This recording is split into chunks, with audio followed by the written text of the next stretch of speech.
Is that motion blur just like old animation? Or what the hell was that? Hey anyone, how's it going? Welcome back to Abhi on Camera, where today we're watching Transformers Scramble City. I probably should have done more research before I hit record, but whatever, I'm here now. I can't really help it. As far as I understand, this is something that only existed in the Japanese version of the Transformers cartoon and was never officially bought to the US for the English dub. It takes place in between the end of season 2 and the beginning and the Transformers movie. And the version I'm about to watch today is something fans created. It's fan dubbed, not the original voice actors. And maybe the story will be a little changed. I'm not sure. You guys will let me know in the comments. Otherwise, I'll figure it out as I watch it. I know I asked you guys whether you wanted me to watch it or not, but I decided, what the heck, it's only like a single episode, so why not? And don't worry, the next video I release will be my second watching of the Transformers G1 movie. But that's for later. Right now I have to thank my amazing members. My dads, JP Franklin's Relevant, Matt Saiso, the Gomoji, Iconic World Order, Powerion, Fred Morty, Queen Nebulosa, Drawcubby, 707 Baby, and not one, but two new members, Ajax and Osmond. Thank you guys so much for supporting me and the channel. I really do appreciate you. Especially right now when you're probably tired of hearing me say this, but YouTube is just more and more annoying about the copyright claims and this kind of stuff. So, thank you so much. If you can't help monetarily, hitting that like button alone is already a huge help. But that doesn't matter. Let's just get into the episode already. Ah, it's too freaking loud. Damn. See, this proves why the versions on YouTube are like spoiling me. Because this is the quality I expected to watch, really, when people told me to watch the G1. And I guess the scans or whatever, however the YouTube versions were made, they're such higher quality than I expected. So why the hell is YouTube doing this? Scramble City F.V. Reloaded. The Autobots have built a secret underground factory. They have? This factory is Reloaded. Decepticons. Well, assuming they change it a little bit. Ooh. Oh, hi, Ultra Magnus. Man, everyone's helping out. Is the construction of a mobile assault platform. A mobile assault platform? Tasked with safeguarding Autobot City. Oh, they're... This factory okay, no, this has to be like an English-only edit, right? Because the way they're leading into the movie, it's like a prequel, right? Where they write knowing what's going to happen next. It looks like Autobots. Soundwave, have your... Not too bad. Not too bad. Not too bad of a Megatron voice. Whoa! You guys finally have a guard at the door? These two can't just walk straight in without issue? Oh! Blasters, bots. Okay. They're introduced here first, if you watch it the way the YouTube videos are telling me to. Is that the TIE Fighter sound effect? Oh, that's Ratbat. I didn't even cross my mind. I thought it was just sound Laserbeak again. Interesting 3D Autobot Decepticon logo transition. Of a battle platform. Still nuts. It's funny. In the show that we've been seeing, the Autobots are building a battle platform. Thundercracker and I could drop in unannounced. Good Starscream voice. Good Starscream. Not as screechy, but pretty good. Hello, Devastator. It's been a while. You've been overshadowed by the other combiners. It looks like the Decepticons have found our secret factory. I'll be honest, this Prime voice ain't my favorite, but knowing what they're doing, I respect it. Show them your might and form, Devastator! The YouTube auto captions says form Damage Gator. Don't you have your own combiners by now? Like 2 of them? Still never forget how Optimus one-shot Devastator in their first appearance. That's cool. They have a nice little launch platform.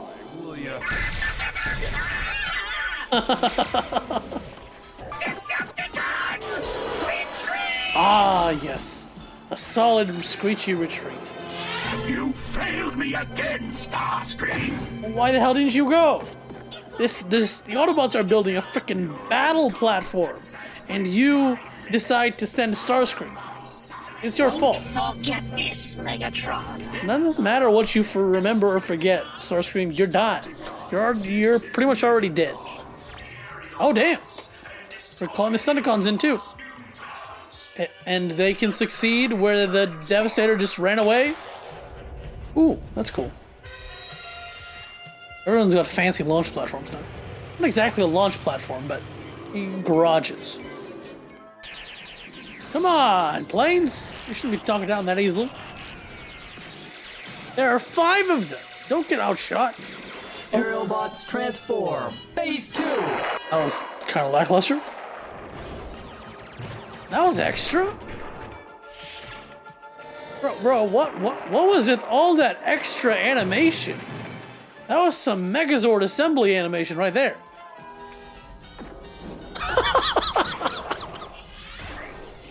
That was fun. Right? Looks like he didn't get any of the extra. What the hell is that? Is that motion blur just like old animation? Or what the hell was that? When have you split up? What? They've switched battle modes. They've what? What does that mean? Your cars keep changing the color. Switch to air attack mode. Oh! Oh shit! I get it now. Scramble City, as in they can all like swap limbs and such. Let me guess, that was a gimmick of the original toys when they came out. Or, I don't know, at least the Japanese versions. You need the battle platform for him? That was easy. Combiner Wars figures were all made to swap out with each other too, right? I'm just having a flashback to like seeing those toys and seeing the box art. Oh shit, Bruticus is here too. Autobots? Defensor? Metroplex? Good job. There's no time to waste. What?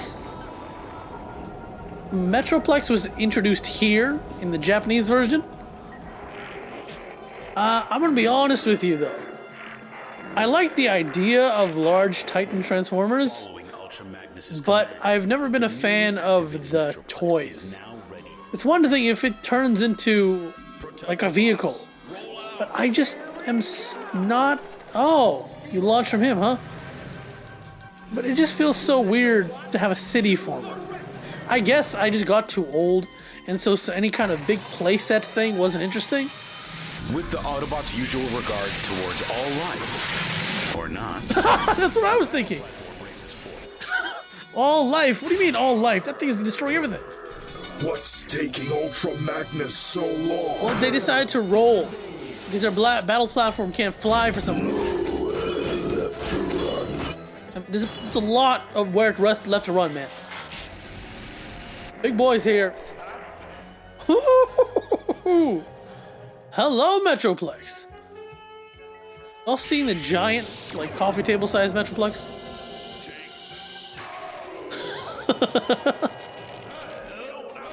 Really, Megatron, what was your, like, intention by having your bots attack Optimus and the Autobots here instead of going after the platform?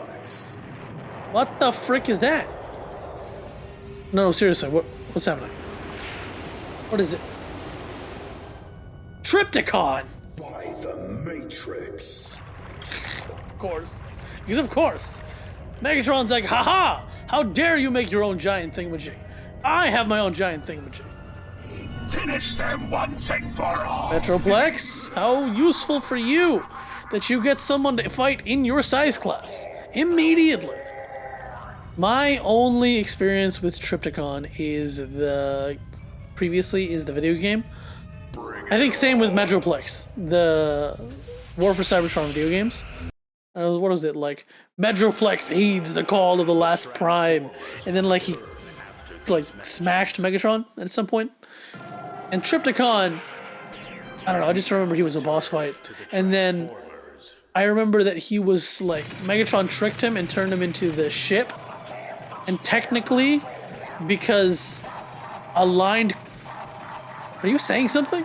Aligned continuity, he's still the ship in Transformers Prime. Unibeam, you missed. No, you did in fact hit him. Now he's got some kind of battle station mode. Never mind, only a Come on, Metroplex, you have a fair amount of guns on you as well. Oh my god, your eyes are on fire. Metroplex. It's the same animation, just mirrored. Autobots. Clearly you did not put enough guns on your giant thing. What was happening there? There's too much going on the screen. What was that? There's no way he's actually... Oh my god! Damaged. Shut down. Eyes just exploded. That's horrifying. I'm surrounded by incompetence. Well, takes one to know one. Whoa, what's in their face, bro? Trypticon will be salvaged and repaired, Megatron. It'll take a few decades, though, right? Considering he won't return until, like, Season 3. Perhaps it is time for us to return to Cybertron. Finally! He says something sensible, and Megatron's too stupid to listen.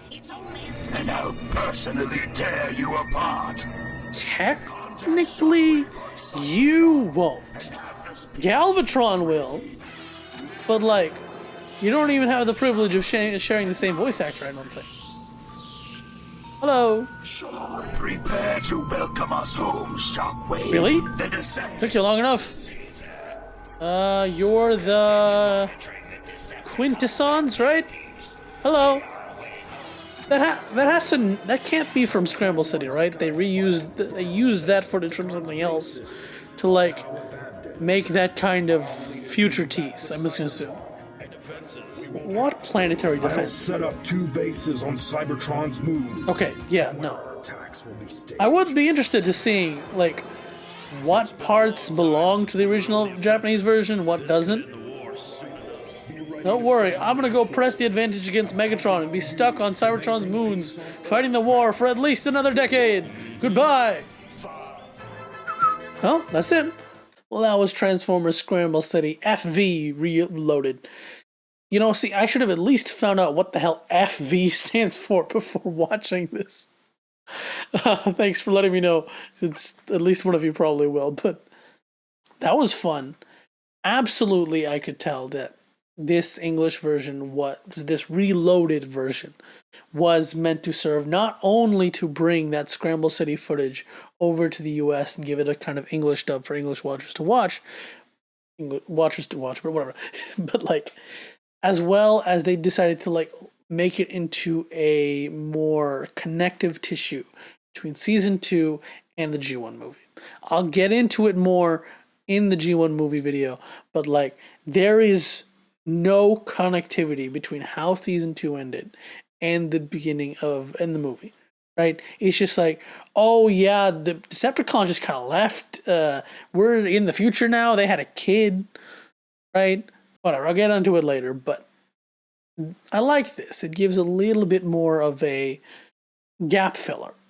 It just gives a taste of what G1 could have been like if it was written with longer term multi-episode stories in line rather than just individual episode storylines. It was interesting to see that like they could swap out limbs. I wonder if they do it any more than just this one fight, but I guess it was supposed to show what the toys could do. Now I want to go look them up and see if the OG toys really did have that scramble feature. And you know, that also explains why Combiner Wars had such a feature that I saw on the packaging. I didn't buy any of it at the time, but it was cool. Thank you so much for watching. I hope you enjoyed this reaction. What was your, thoughts on this? Did you watch this first? Did you watch the Japanese dub? Or, neither? Let me know in the comments below. Over here is the movie whenever that reaction comes out. Over here is the playlist of my videos, and on my face is the subscribe button. Like, comment, subscribe, criticize even. I don't mind. See ya.